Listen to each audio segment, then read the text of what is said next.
Bom, então, podemos começar? Boa tarde a todos, bem-vindos a esta sessão do seminário Geral Falar Astronomia e Astrologia Antiga. Hoje o nosso palestrante é o colega, o Dr. Samuel Gessner, que é investigador auxiliar aqui na faculdade, no SIUC, que se tem dedicado, como a maior parte sabem, não só à história da astronomia, mas à história da cultura, das culturas matemáticas de forma mais abrangente na Idade Moderna, no início da Idade Moderna, e em particular da cultura material, da ciência, da instrumentação científica, e que hoje nos vai falar sobre, explorando diagramas astronómicos, o caso do movimento da oitava esfera. Antes de começar, gostaria só de vos chamar a atenção para um artigo que o Samuel publicou aqui em setembro na Centauros, um artigo com 41 páginas, chamado Trepidation Spheres, Variant Representations of Eighth Sphere and a Debate about the Movement of the Fixed Stars in Alphonsine Astronomy. Me parece que, quer dizer, neste momento já é, mas vai ficar por longos anos como um trabalho de referência sobre esta questão da oitava esfera e os instrumentos científicos. Quer dizer, o foco das representações tridimensionais. Sim, mas a gente além de saber disto, por favor, mandamos um artigo do PDF. Está livre. Eu posso mandar. Sim, não pode. Claro. Ainda bem que falas nisso, Luís, não sei se querias acrescentar, mas é precisamente deste artigo que parte um pouco desta apresentação hoje, porque no artigo estou a focar nas tridimensionais, nas representações tridimensionais, mas a trabalhar nisto, deparar-me com o facto que há diagramas que quem construiu os instrumentos tinha textos, tinha diagramas, tinha tábuas. Não é? Estas eram as três informações que tinha para imaginar como isso seria em 3D. E dei-me conta que falta um estudo dos diagramas. Ok, então deixa-me só dizer uma última nota, eu já saí aqui do palco, só para chamar a atenção para o próximo seminário, que vai ser o Carlos Monteferro, que também estavas a participar aqui connosco, e que vai falar sobre tabelas astronómicas e a invenção do computador. Pode ter sido bastante mais moderno, na maneira de 1913, e vai ser no dia 17 de dezembro, à mesma hora e neste mesmo espaço, nesta sala. Portanto, Samuel, obrigado por teres preparado esta sessão e qualquer tempo. Obrigado eu. Deixa-me dizer primeiro que é mesmo um grande prazer ter-vos aqui, estar junto com vocês, e acho que temos que aproveitar estarmos juntos, porque isso parece que vai parar daqui um pouco mais. É mesmo um privilégio muito bom e tão importante termos estes seminários diretos, de pessoa a pessoa. É diferente dos Zooms, não tem comparação.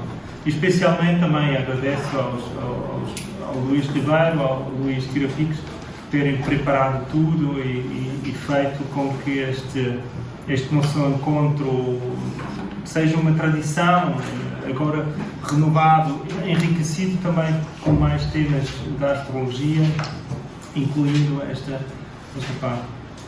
Este é o primeiro preliminar. O segundo comentário sobre o tema aqui, explorando diagramas astronómicos. A primeira parte deste título é muito geral e é para avisar que, de facto, é um campo que é enorme, que oferece imensas possibilidades de estudo. O Henrique já me disse que também estava muito interessado, já tem trabalhado em parte sobre isso, mas há muito por explorar. E em conjunto com alguns colegas, alguns dos quais estão aqui, estamos a planear a criar um pequeno grupo que vai dedicar-se a problemas ligados aos diagramas. A partir de janeiro, assim, a Nathalie Gontier, o Juan disse, acho que já convenci a Inês também a estar dentro. E vamos ver, a ideia aí é juntarmos e falarmos de problemas que cada um tem a trabalhar com que se depara quando trabalha com diagramas e há vários tipos de problemas que podem surgir, e nesta apresentação no fundo faço também uma pequena lista, não exaustiva, de alguns problemas que surgem neste tipo de trabalho, mas é longe de ser exaustivo. Aqui estão alguns exemplos. No meu abstract falo em 3 categorias bem conhecidas de diagramas, e queria, por isso, também incluir isso e mostrar-vos que agora tenho trabalhado durante 3 anos assim, com manuscritos ligados à tradição alfonsina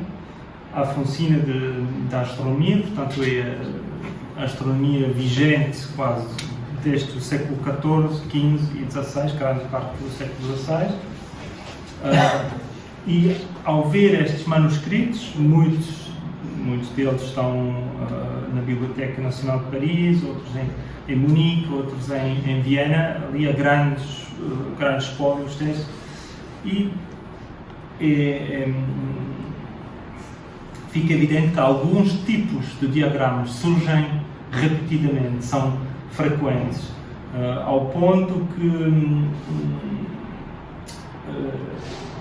nós podemos imaginar uma pessoa do século XV ou do século XIV, quando abriam um códice e viam um diagrama, sabia logo do que é que se tratava.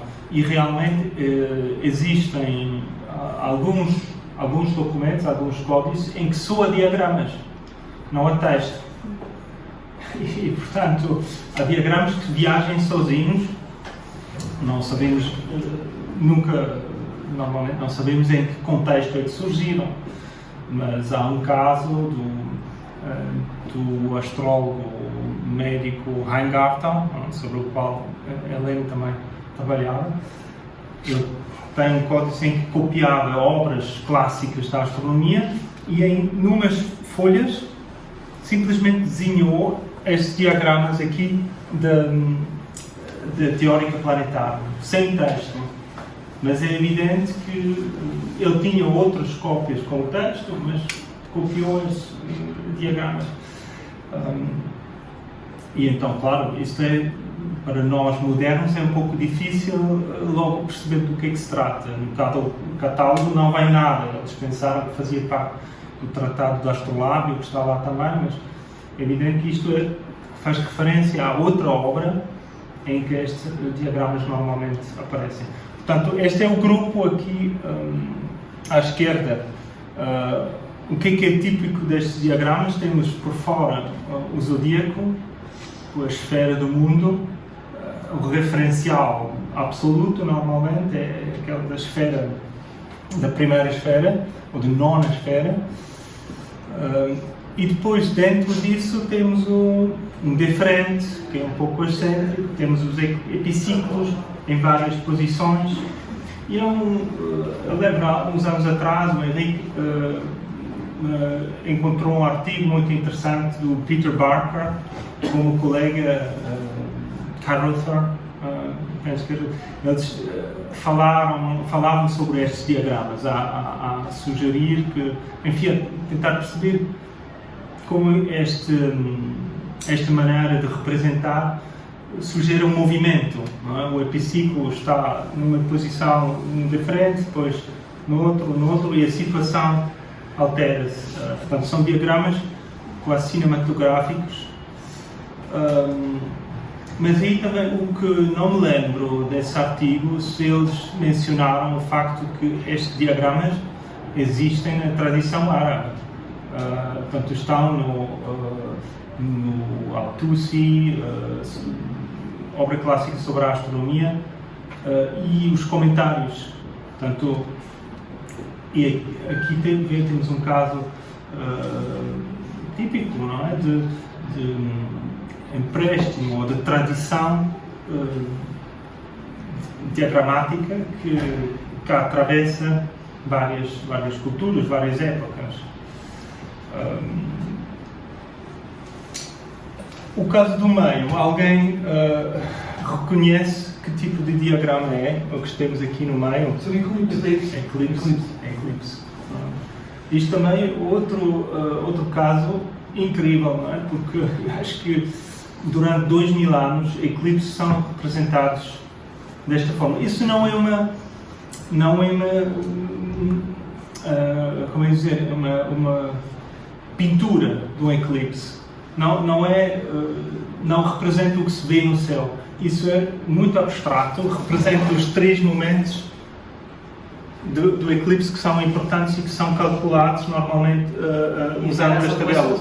Primeiro contacto, o meio e o último contacto. Aqui é o corpo do Sol, portanto este é mesmo o corpo do Sol, e depois esta é a Lua que passa, e este círculo aqui por fora é só para colocar os centros onde está a Lua no primeiro e no último. Mas se fosse um eclipse da Lua, aparecia a interação com a sombra, não com a sombra, sim.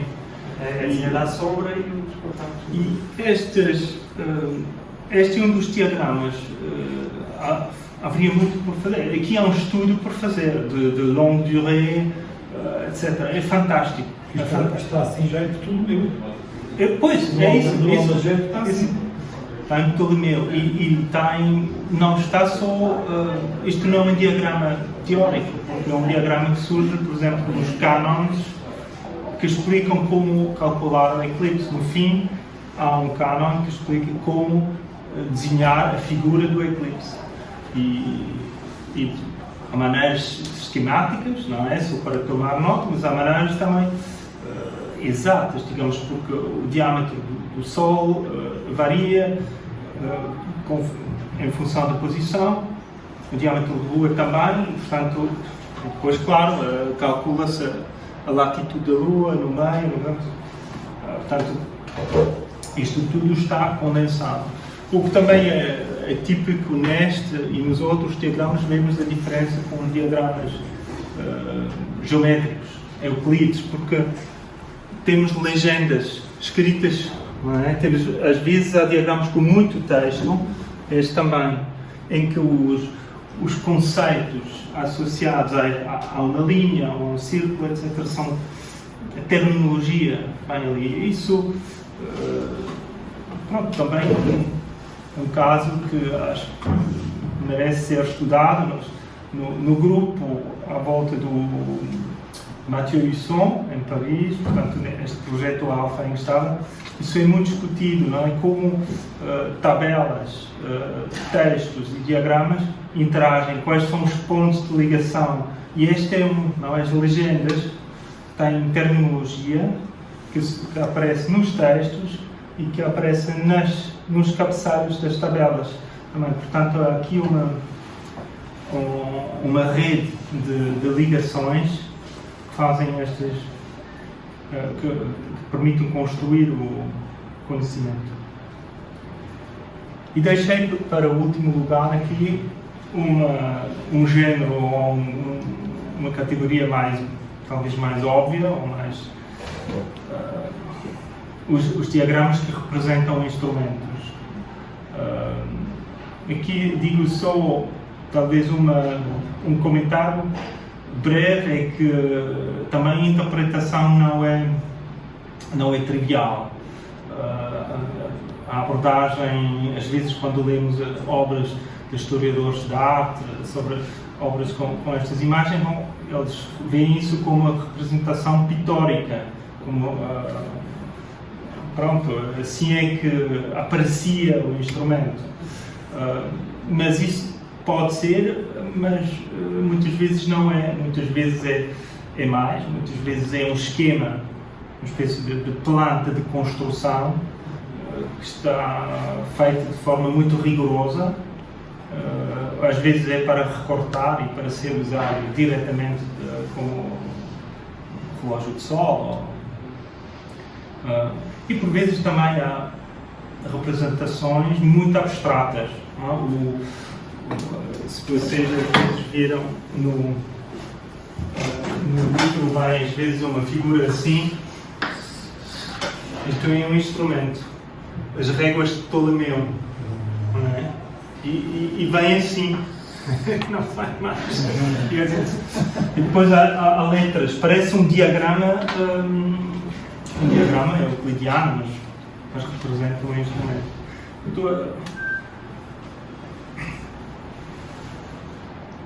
Ou então para recortar e montar sobre um globo. Agora, no caso do movimento Oitava Esfera, eu parto com 3 tipos de temas. Portanto, Oitava Esfera, devia dizer numa frase o que é. Nós hoje falamos em precessão de equinócio. A concepção antiga era que os pontos equinociais estavam fixos na última esfera, mais fora, e o que se movia era a esfera com as estrelas fixas, um movimento que levava também os apogeus de todos os planetas, portanto era muito, e portanto levava também o apogeu do Sol e às vezes até a inclinação da eclíptica mudava conforme este movimento. Mas como é um movimento tão lento, a teoria era muito difícil de fazer. E muitos astrónomos limitavam-se a recolher a tradição e usar as tabelas tradicionais para calcular este movimento sem entrar no debate. E, portanto, há obras sobre este tema da Oitava Esfera. Em Ptolomeu, a ideia é que tudo move-se de forma uniforme, sempre no mesmo sentido, não há diagrama necessário, portanto a ideia é só a longitude que todas as estrelas aumenta 1 grau por século, a obliquidade não muda, portanto o ângulo entre a eclíptica e o equador não muda, não há mais complicação. Mas já na altura havia outra opinião que dizia as estrelas iam para um lado e passado algum tempo voltavam para trás, uns milhares de anos num sentido e depois voltavam, e aí já é mais complicado. Portanto, desde a antiguidade, depois na astronomia escrita em árabe e latina e hebraica, etc. Portanto, encontram-se obras e são de vários tipos. Há uns que são mais genéricas, são muito lidas, muito copiadas, outros são raros. E a ideia era olhar para os diagramas que surgem neste corpus de obras que tratam o mesmo tema e ver a relação entre os diagramas. Então, diferenças e semelhanças entre diagramas era a primeira ideia. Depois, a questão do... eu escrevi aqui conservatismo e inovação. O que é que está aqui em jogo? Nós percebemos que diagramas tendem a ser conservadores. Porquê? Porque para transmitir uma ideia por um diagrama, que é uma coisa muito abstrata, tipicamente um astrónomo vai usar um tipo de diagrama que já existe, porque sabe que será interpretado de forma adequada. Então é relativamente difícil introduzir um novo tipo de representação de uma coisa, porque pode ser difícil de entender.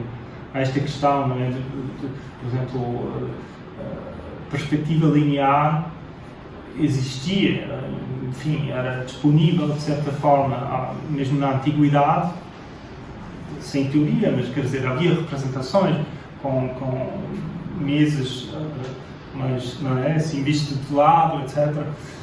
Mas nunca foi usado para representar, por exemplo, uma esfera, um círculo visto de lado, nunca era representado como um elipse. E podia ter sido, e depois no século XV, sobretudo XVI, depois realmente foi feito, esta passagem foi feita, as pessoas começaram a usar uma outra representação, mas foi uma coisa, pronto, é preciso perceber como isso foi possível. Então, a ver isso, conservatismo versus inovação, e depois a questão que está ligada ao estudo que fiz sobre as esferas de trepidação, em que medida os diagramas ajudam ou impedem no raciocínio sobre um problema. E no caso da oitava esfera, vou só esboçar um pouco.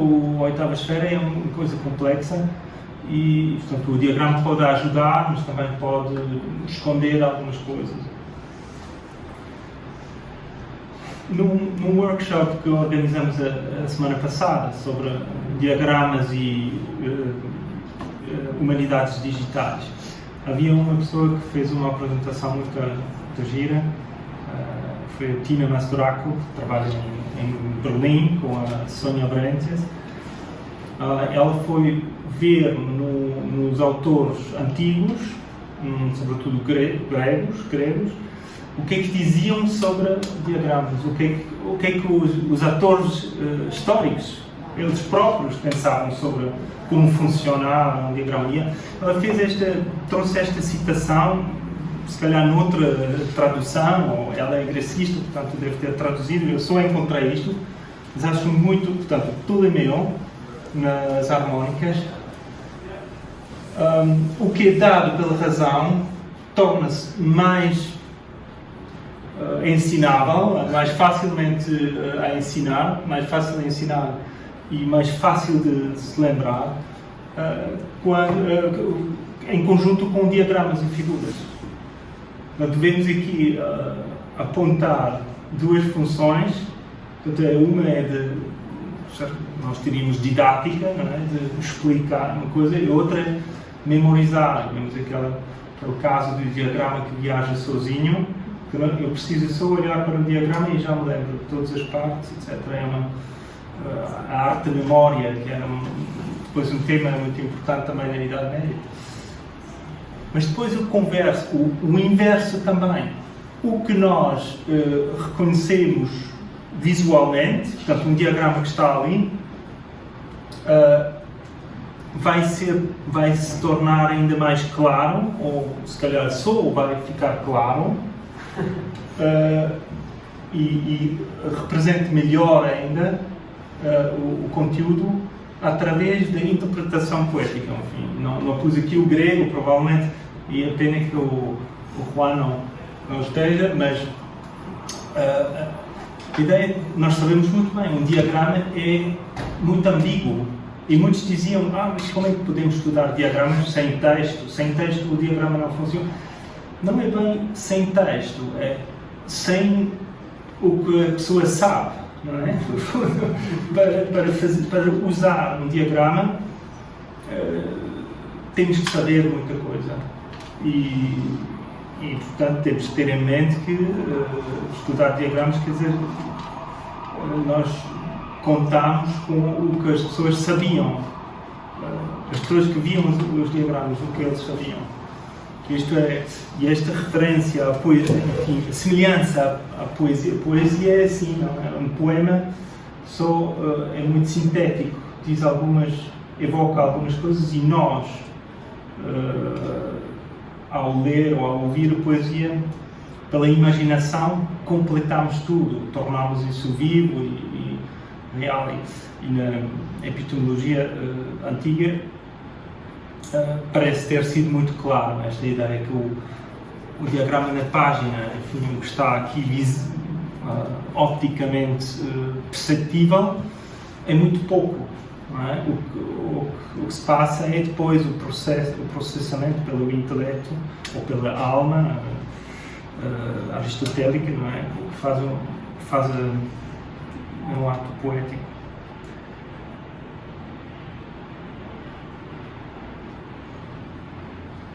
Portanto, agora passo à parte sobre a oitava esfera e mostro-vos aqui um diagrama que é emblemático de um tratado que foi muito copiado na tradição latina. Foi sempre atribuído, quando há atribuição, é atribuído a Thabit ibn Qurra. Só que não existe, enfim, não existe. Não conhecemos cópia, não conhecemos versão em árabe. E os estudiosos duvidam muito que o autor deste tratado tenha sido o tal Thabit ibn Qurra, que era do século IX ou X, muito antigo. Eles pensam que provavelmente é mais tardio e provavelmente mais também, não em Bagdá, mas em Andaluz. Mas pronto, até agora só temos cópias latinas, de modo oitava esfera. E este diagrama repete-se, é retomado. E o que é que vemos aqui?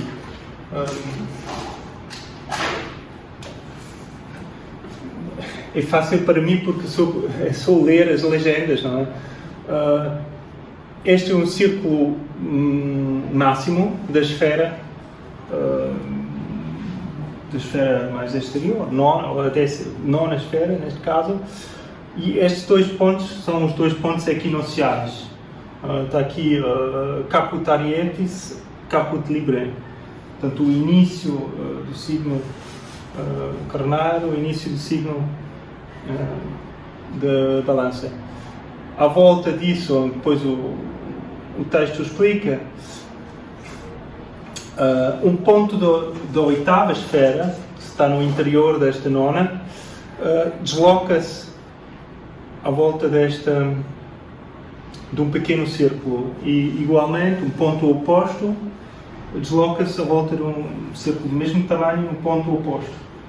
E, portanto, agora façam assim uns gestos nas coisas. Não sei o que as pessoas imaginavam quando viam isso, não? Mas imaginavam qualquer coisa. O movimento aqui, estes arcos ligam, mostram as posições extremais da eclíptica móvel. Portanto, temos uma eclíptica fixa na nona esfera, que passa pelos pontos equinociais da nona esfera, mas depois na oitava esfera, esta eclíptica move à medida que estes pontos se revolvem. E, portanto, temos aqui três posições da eclíptica móvel. Um assim e um assim, e este é no meio, onde passa duas vezes por ciclo. Pronto, e este, aqui no meio, temos o ponto do solstício. Um dos pontos do solstício.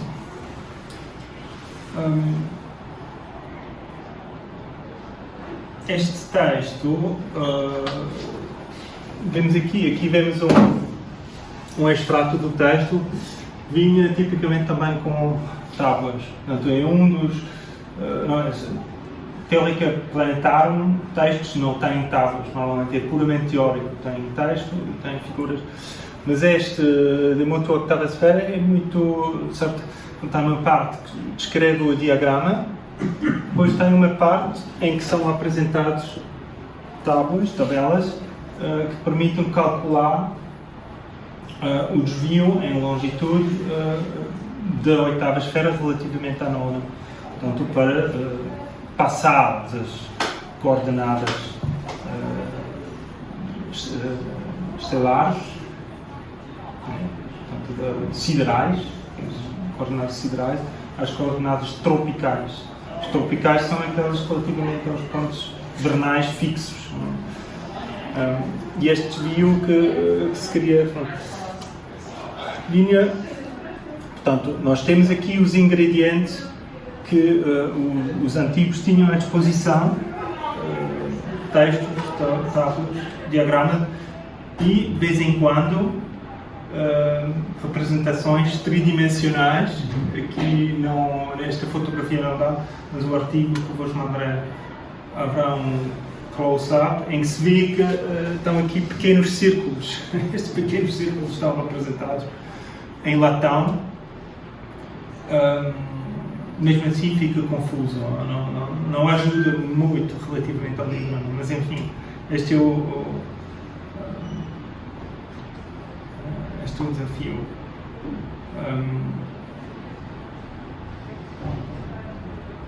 Portanto, não sei a partir de quando se fizeram este tipo de modelos tridimensionais sobre este tema.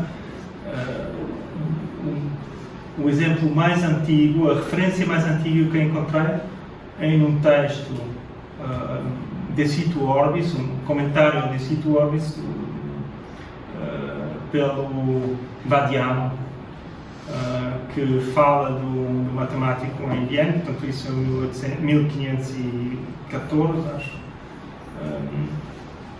em que ele refere a uma esfera que tem esta representação e diz que foi o matemático Tannstetter, digo isso especialmente para o Henrique, porque pronto, aparentemente Tannstetter tinha à disposição um modelo em latão ou em metal que demonstrava este movimento.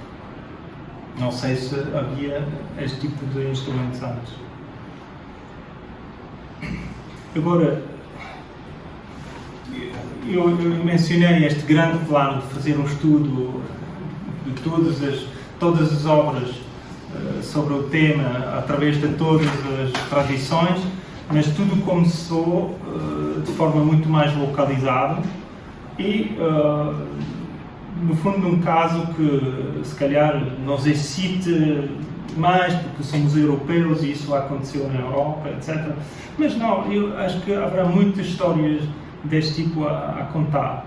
Mas esta é a história do Niccolò Conti, ou Nicolaus Comintibus, e do Georg Feuerbach. Feuerbach é muito conhecido porque publicou, enfim, ensinou uma nova teórica planetária que devia substituir aquela da Idade Média, que era atribuída a Algebra. E o Niccolò Conti é muito menos conhecido, mas era uma personagem também interessante, um italiano, e eventualmente se tenham cruzado na universidade, não é impossível. O que é que se sabe? O Nicolaus Comintibus escreveu um tratado sobre a astronomia que se chama De Triplici Motu Octave Sfera. E é um tratado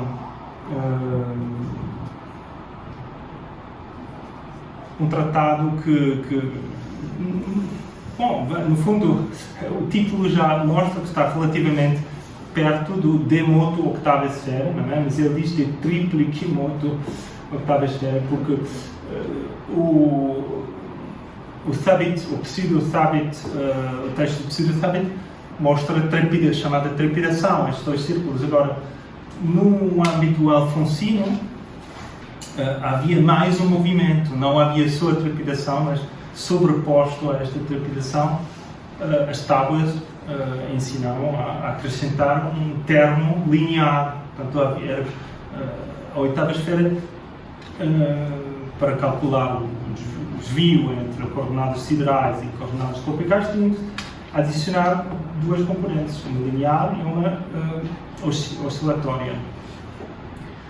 E não havia texto que explicava isso. E o Niccolò Conti faz isso, pelo que sabemos, pela primeira vez. explica como é que isso pode funcionar. E Feuerbach, no fundo, na sua Teórica Nova Planetária, muito semelhante. A primeira frase desse último capítulo do Feuerbach é o movimento de oitava esfera é triplo. O primeiro é o diurno, o segundo é o linear e o terceiro é a trepidação. Os dois tratados, o de Nicola Conti e o de Feuerbach, têm diagramas muito semelhantes. O de Conti só tem dois diagramas, este e um outro pequeno que vamos, se calhar, ver adiante. Feuerbach tem muito mais diagramas.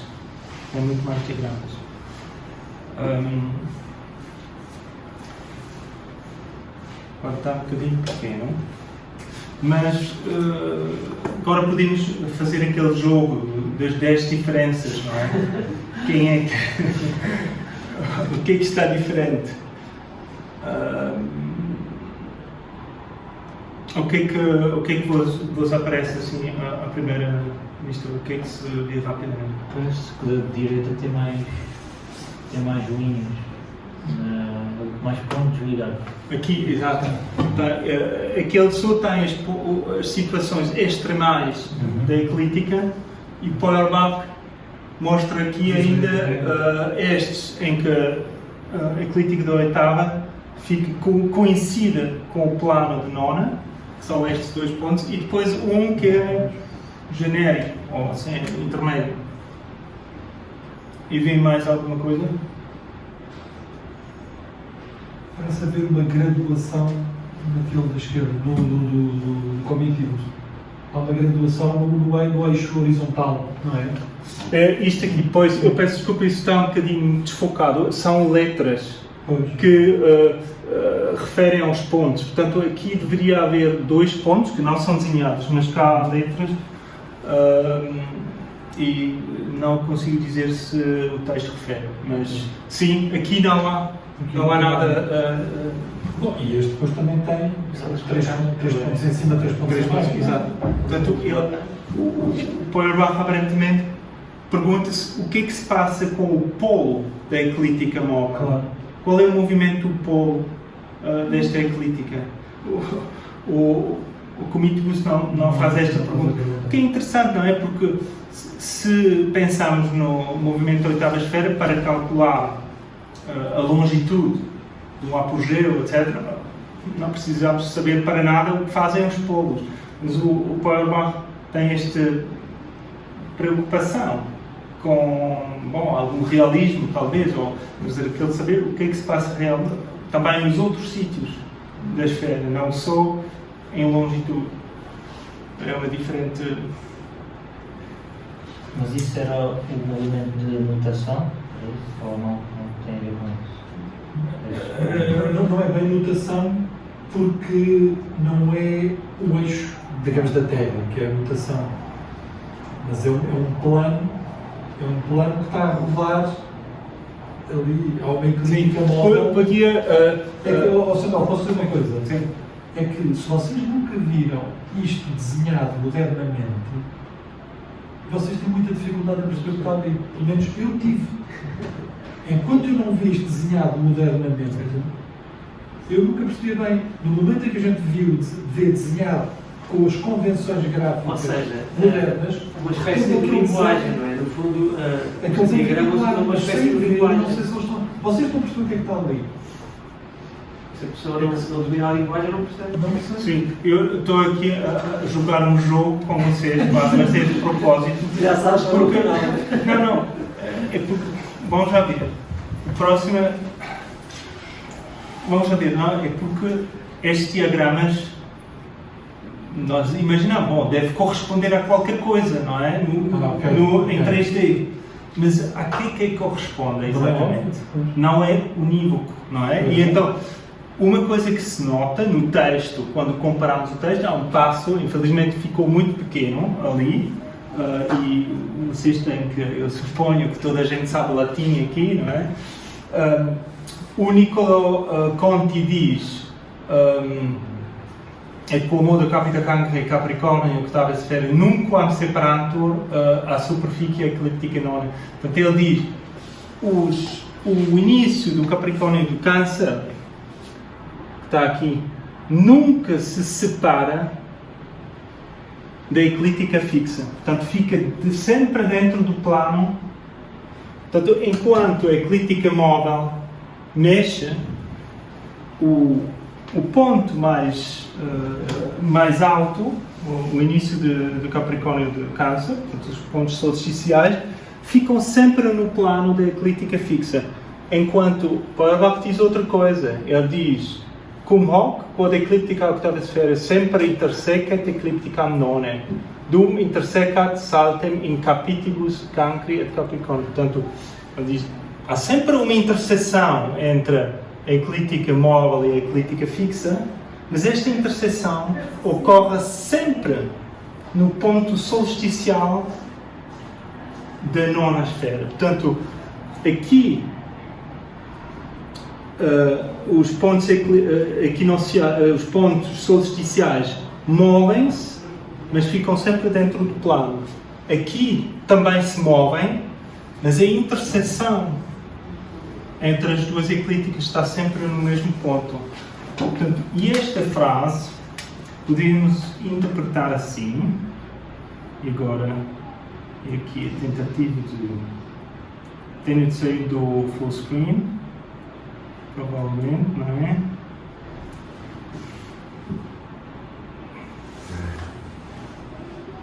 E onde é que está o outro? Está aqui, ok.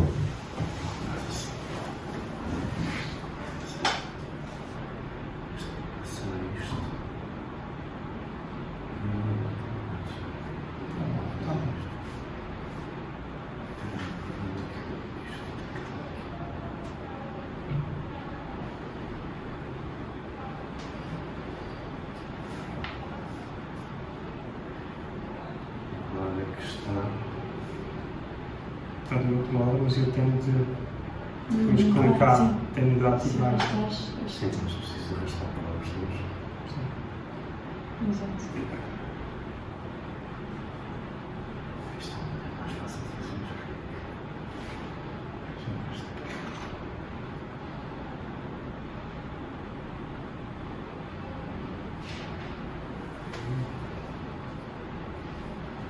E podes diminuir um pouco também, simplesmente com isso. Não podes fazer aqui dentro da janela, acho, com dois dedos. É muito fácil tu pôr simplesmente. Sim. É isso.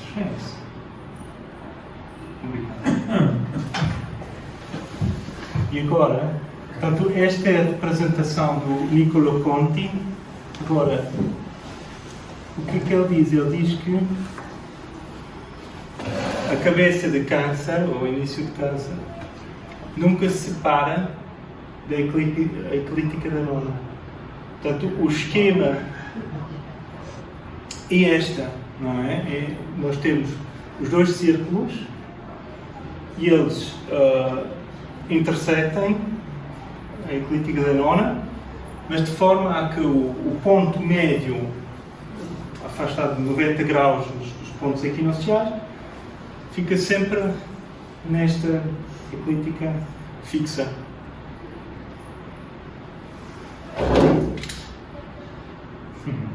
E agora, como é que vou ao segundo? Então tens lá uma tab. Para essa janela tens ali uma tab em cima. Tenho outro tab. Exato. Boa.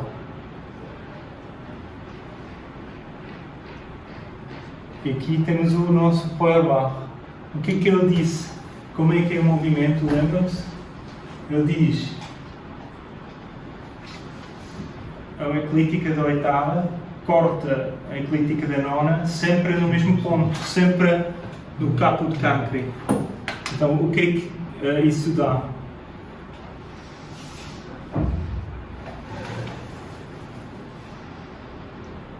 Dá isto. E como veem, não é? O polo da eclíptica também é representado. Portanto, para poder passar por este ponto, enquanto os pontos aqui vão à volta, não consigo fazer um desenho com uma reta, não é? Porque eu tenho 3 pontos, tenho de passar uma linha. Então, o que é que fiz? Eu construí um círculo que passa pelos 3. Mas, ó Samuel, isto não dá tabelas iguais. Não dá tabelas iguais. Não dá tabelas iguais. É outra coisa que se passa. Quer dizer, apesar de termos dois diagramas muito semelhantes, agora vou tentar forçar, será? Não, sim. São 2 modelos diferentes. São 2 modelos diferentes. E de facto, se viram bem, aqui há estes 2 arcos. Eu nunca percebi o que eram estes 2 arcos quando via porque isto é um diagrama de uma versão impressa. Se formos para a versão o manuscrito mais antigo Lindo. que sobreviveu, que é um autógrafo de Regiomontano, nós vemos o que é que significam estes arcos. Temos aqui esta forma, Lennistadt,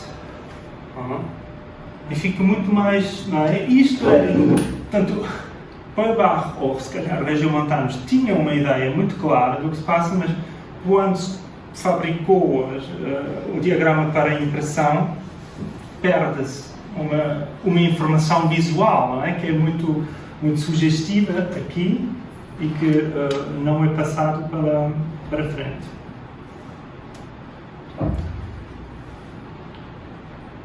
Bom, eu estou a ver que estamos bastante avançados no tempo. Se quisermos deixar um pouco o tempo para... Faltam 10 minutos para a Sim. hora, mas nós geralmente tentamos cumprir a hora, podemos demorar mais um bocadinho. De maneira... Então, muito brevemente, vou só mostrar Onde começamos um bocadinho mais tarde. Sim, está bem.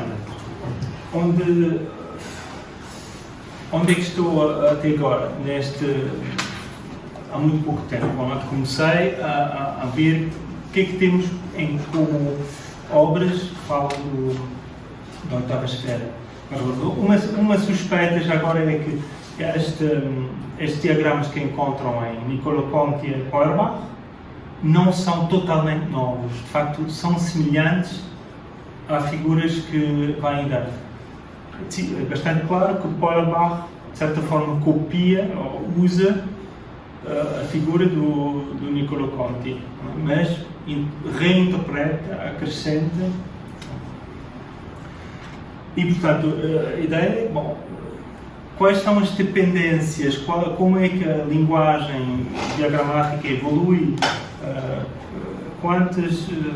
quais são os problemas da ambiguidade de diagramas, de permanência ou de inovação ao longo desta história.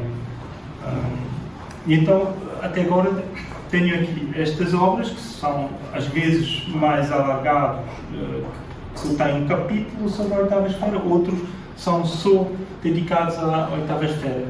Pseudo-Thabit, o primeiro, já mencionámos, provavelmente o mais antigo de todos. Depois, um tratado extremamente interessante do Azakel sobre o movimento das estrelas fixas. Um ZIS do Ibn Haim, que contém, portanto, um ZIS, no fundo, tem todas as tábuas para calcular as posições planetárias, mas tem uma parte dedicada à oitava esfera em que explica alguma teoria. E depois temos aqui 2 comentadores da obra de Al-Tusi, o Shirazi e o Shirwani, que são muito afastados no tempo, mas ambos estão no Oriente. O Shirazi é muito próximo de Tusi, é quase um aluno ou um contemporâneo, o Shirawani já muito mais retrospectivo, é quase contemporâneo do nosso Niccolo Conti, enfim, um pouco mais. Estes autores partem sempre do Ptolomeu Eles normalmente conhecem Ptolomeu, sim, ou conhecem alguma versão do Almagesto, ou conhecem alguma forma de se calhar, Al-Tusi, mas Ptolomeu não diz nada sobre a oitava esfera, não é? Só diz que ele, para atualizar o catálogo das estrelas de Tarcon, acrescente 4 graus, passaram 4 séculos, portanto não há mais, não é? Portanto, o problema da oitava esfera não é, nesse sentido, não se encontra nada. E agora estou na dúvida, Al-Tusi também não, portanto, aparentemente também não faz diagramas, não, só menciona que há pessoas que acreditam na trepidação, mas ele não, portanto, também não. Mas os comentadores, sim, o Shirazi, o Shirwani, porquê? Porque é uma construção dos autores árabes, é isso que estás a dizer? Ou poderá já vir de trás? Bom, a primeira, mais a antiga, que temos é esta do Pseudo-Thabit. Sim. Eu não sei se há uma abordagem geométrica ao problema antes. Há tábuas, imagino, da tradição índia, na Índia, etc., que fazem oscilação, mas não modelos geométricos ou ideias geométricas não conhecemos antes do Pseudo-Thabit. E depois, no fim, temos estes dois. Portanto, queria evocar só uns problemas aqui que acho interessante.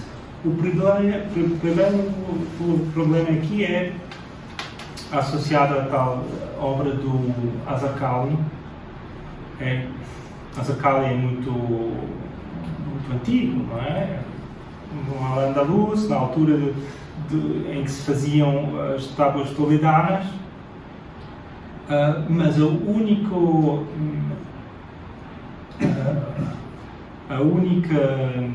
manuscrito que temos é do século XV.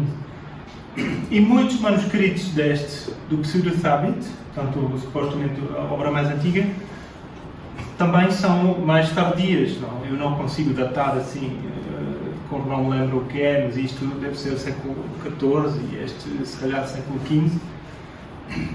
Portanto, um texto supostamente do século XI, não é? Portanto, estamos muito... será que os diagramas foram alterados, adaptados ao gosto do tempo? Porque sabemos que acontece, não é? Sabemos que no século XVI modernizaram todos os diagramas.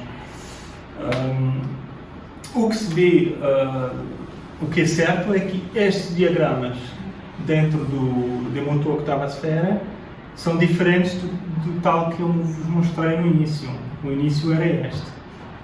Lembram-se? E nestes testemunhos é diferente. Portanto, vemos aqui os dois círculos de trepidação, e vemos aqui a interseção nos pontos solsticiais,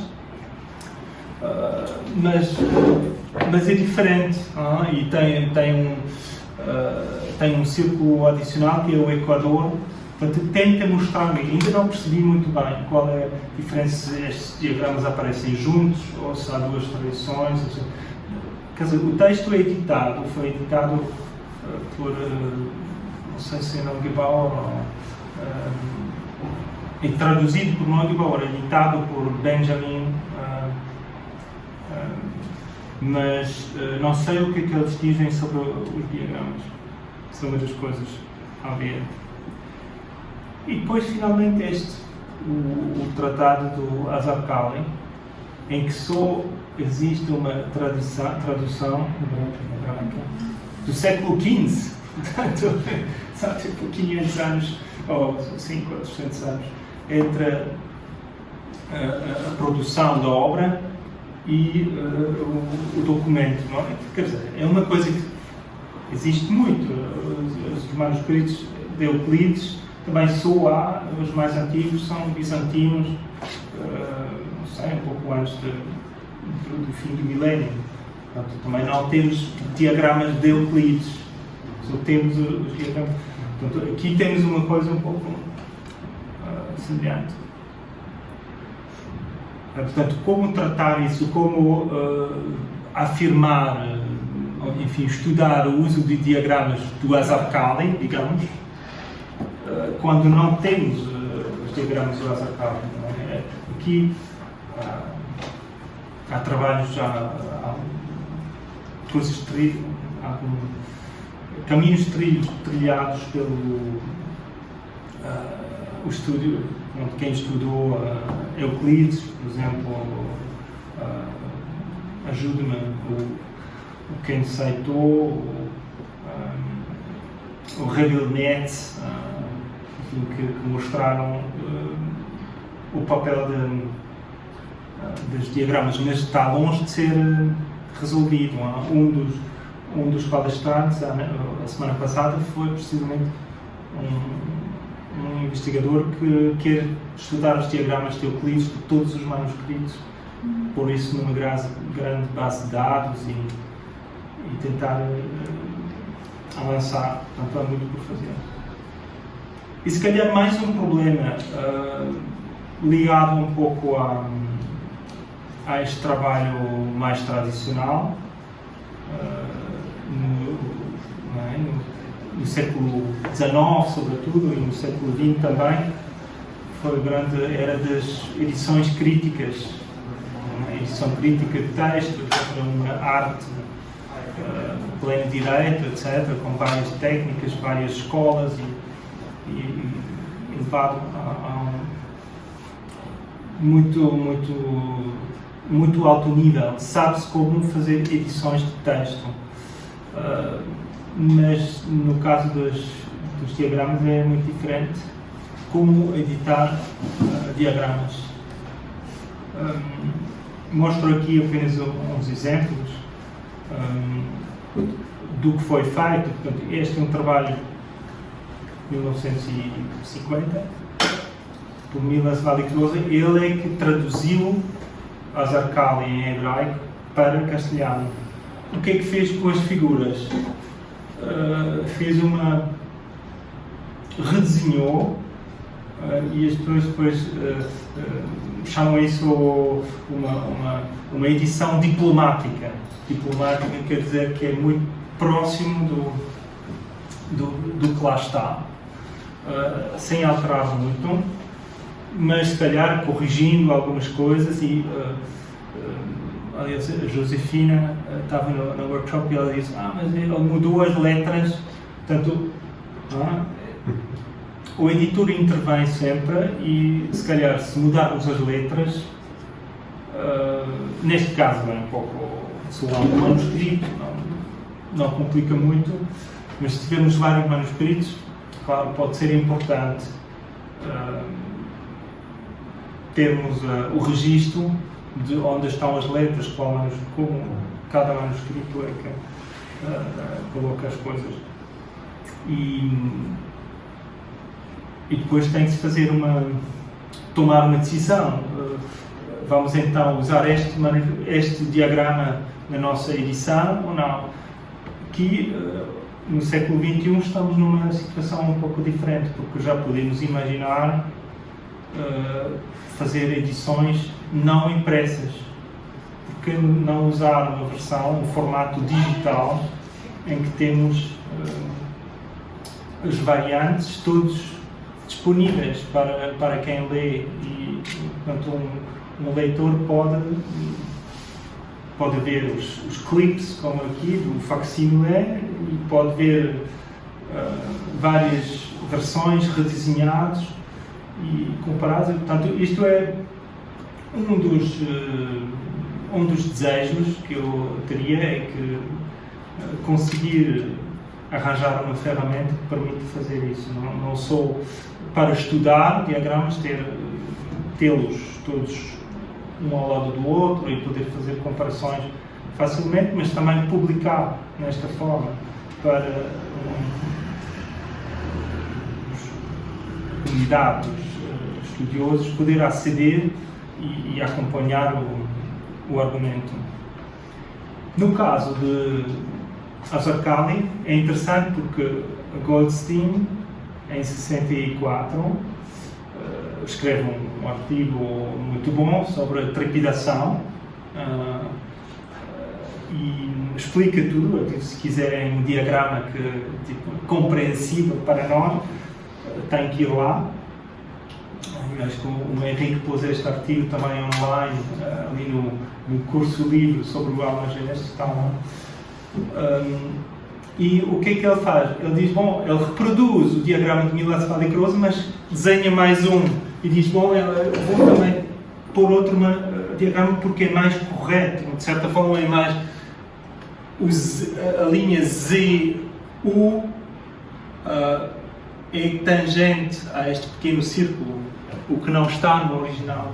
E há muitas coisas deste género que nós gostaríamos de fazer, porque se temos o original e o texto, se calhar, diz que é tangente, ou não diz, mas implicitamente percebe-se que seria lógico que é tangente, aqui é uma representação de como se altera a obliquidade.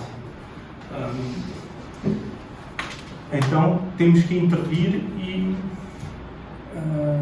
e ajudar a um leitor moderno com um diagrama, mas mesmo assim, não é? Ainda não percebemos o que está aqui. Vocês agora já sabem, estes são os círculos de trepidação, este é o círculo no qual se move o polo da eclíptica e, portanto,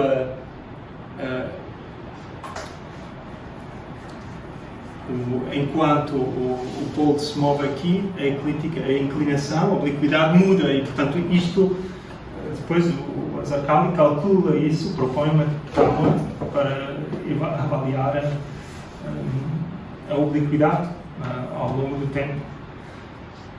Eu acho que, se calhar, paro aqui, porque deixo-me só acrescentar que este texto de Azarkali parece-me incrível e não podemos esquecer que a astronomia a este nível foi feita no Al-Andalus. Ele discute 3 diferentes modelos ou configurações para este movimento de oitava esfera, em que o primeiro, em que o círculo de trepidação está deitado, portanto perpendicular à grande esfera, está assim deitado no plano da eclíptica fixa, outro em que está perpendicular ao plano da eclíptica, mas sempre perpendicular à esfera, e depois o terceiro é este, que nós conhecemos, é com os 2 pequenos círculos no interior da esfera, mais tangentes à esfera. E é este terceiro que depois favorece e que é este também que aparece nas tábuas tubulares. Pronto. Perguntas, comentários? Perceberam? Não, só, não é uma observação, mas sabes que esta coisa da edição de diagramas foi muito discutida por um tipo chamado Pietro Daniele Napolitani. Sabes, Napolitani, fizeram a edição de Arquimedes. Porque eram diagramas, mas era nas obras de Arquimedes. Arquimedes. Sabes, não era astronomia. E então, se procurares Daniele Napolitani, ele chamava-lhe a ecdótica dos diagramas. Fazer o equivalente a uma doutrina da análise textual, fazer o equivalente para a análise de diagramas e para a edição crítica de diagramas. É um problema fantástico. E foi um sucesso? Não. Foi um flop total. Flop total? Não, pois. Não, se calhar é um aviso, talvez. É um aviso. Vais levar. Vai chocar. Vai chocar com mas, de qualquer maneira, eu acho que quem também fez um trabalho, não foi edição, mas um trabalho de estabelecer um sistema a partir de diagramas é o Dominique Renaud. Eu tenho Dominique Renaud, um colega de Grenoble. E também, também o Ken Saito para os diagramas euclidianos. Sim. O Ken Saito fez um estudo dos diagramas euclidianos e tem muita coisa sobre diagramas euclidianos. Sim, quem Os sabe. elementos de Euclides, como é que os diagramas aparecem. Mas esse problema também se põe para as tabelas, porque também normalmente se aproveitavam as anteriores e passavam a ser, nomeadamente umas para as outras. Repetiam, Sim, sim.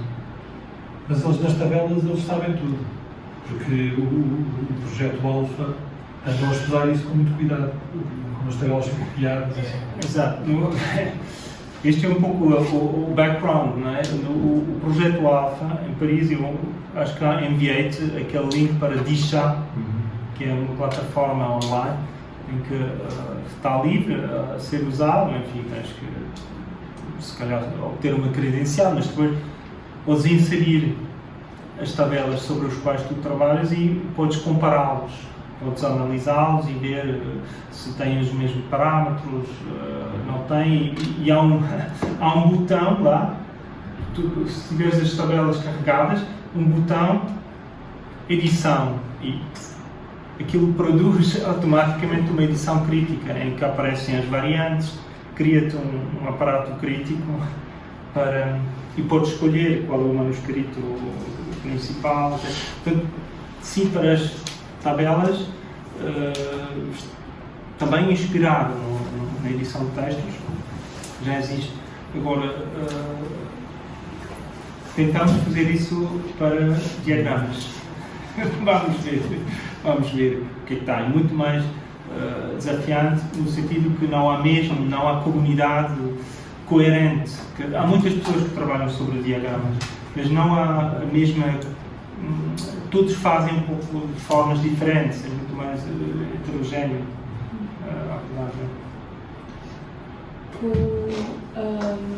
Com a parte de TUSI houve uma. Estava a pensar na coisa de pôr todos os diagramas que queres sobre um problema. E o Raja, quando estava a tentar perceber se o diagrama de TUSI era parecido com o do Copérnico, ou se o que ele fez nos capítulos do livro foi tentar pôr todas as representações que ele encontrou do parte de TUSI e tentar perceber e tentar argumentar porque é que o do TUSI era o do Copérnico e o que é que ele tinha feito. Porque no fundo a conclusão dele era que o Copérnico tinha posto 2 dos diagramas do TUSI e não só. E por isso é que. Mas veio de toda uma parte em que, haviam estas representações. Na Europa, antes do Copérnico, havia esta e esta, mas são completamente diferentes. E então, eu acho que o Copérnico montou as duas num só diagrama, que depois podia ser aplicado no modelo de Mercúrio, é uma coisa, e depois, acho que a linha de trepidação é outra. E então, mas a ideia foi essa, de juntar todos. Toda a análise crítica do diagrama, não é? Ver todos juntos e tentar perceber a história do diagrama. Muito diferente, sim.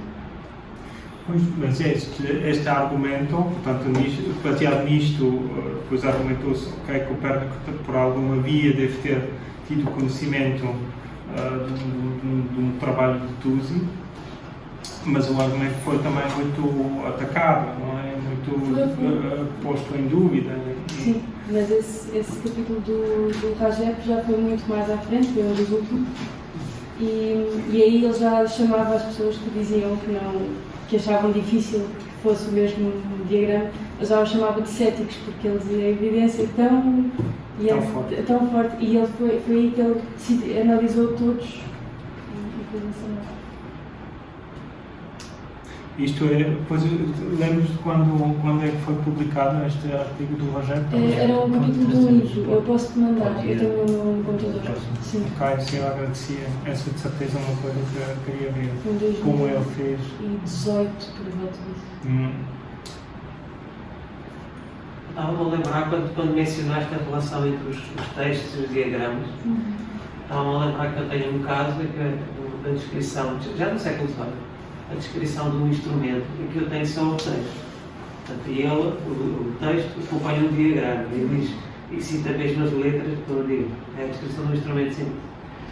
E neste caso, aliás, eu penso que já te mostrei uma vez, estivemos a ler o texto em francês, e neste caso parece-me que não só o texto, o diagrama complementa ao texto, como é mesmo indispensável para perceber exatamente o que é. Porque nós, lendo o texto, não conseguimos construir completamente a imagem do instrumento. Quer dizer, aquilo fala em partes, a gente se percebe, não é? Que tem um disco 360 graus, que está montado num grande, mas não é suficiente. Quer dizer, só lendo o texto não consegue reconstruir a imagem. Ou seja, o diagrama é indispensável. É indispensável para compreender exatamente o que é que o texto está a dizer. Sim, não, isto é a nossa experiência, mas eu já encontrei passos em que os autores dizem isso. Coloco aqui o diagrama para melhor inteligência, ou ponho aqui o diagrama para que os arcos e os pontos tenham nomes que eu depois vou usar no texto. Enfim, há várias maneiras de realmente usar, mas o efeito é muitas vezes este, é clarificar, desambiguar. Se calhar é isto que nos vem primeiro à mente, não é? Depois a segunda, por exemplo, a memória, nós pensamos muito menos, mas se refletimos um pouco, percebemos que diagramas também ajudam, enfim, há pessoas mais visuais do que outras, não é? Mas um diagrama pode ajudar a memória. De facto, quando reconstruímos o diagrama e ao fazê-lo lembrarmos das várias partes, não é? Muitas vezes esta capacidade de distinguir o que é distinto e aparece ali em traços distintos. Portanto, se calhar, antes de irmos para casa, mostro-vos esta minha tentativa de representação, mais ou menos em perspectiva. Está no artigo da Central.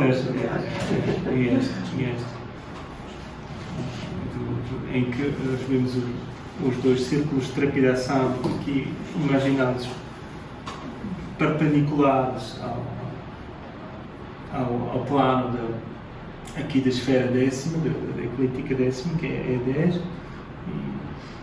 e depois a eclíptica móvel é a roxa, é o plano roxo, que é guiado por dois pontos, este aqui e este aqui, que são aqui representados com pequenas manivelas, não é? Assim, uma pequena manivela neste círculo e uma pequena manivela nesta, que fixas nesta.